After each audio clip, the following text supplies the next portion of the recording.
வணக்கம். என் கதையின் தலைப்பு கோணல் புத்திக்காரர்கள். ஒருமுறை 3 திருடர்கள் கூட்டு சேர்ந்து நகைக்கடை ஒன்றை கொள்ளையடித்தார்கள். ஆனால் காவல்துறை கேடுவிடி அதிகமாக இருந்ததால் கொள்ளையடித்த பணத்தையும் நகைகளையும் காட்டிற்குள் மறைத்து வைத்தனர். அவர்களுக்கோ பசி.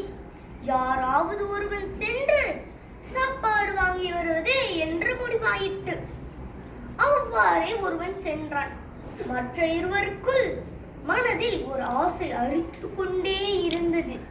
கொள்ளையடித்ததை 3ஆக பிரிப்பதற்கு பதில் 2ஆக்கலாமே என்று விவாதித்து ஒத்துக்கொண்டனர்.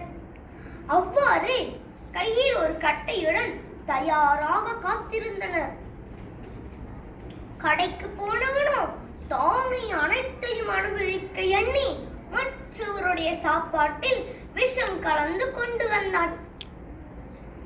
அவன் உள்ளே நுழைந்ததும் கட்டையாலேயே அவனை அடித்து கொன்றார்கள்.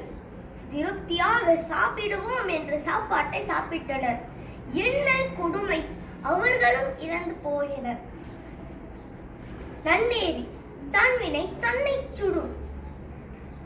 நன்றி.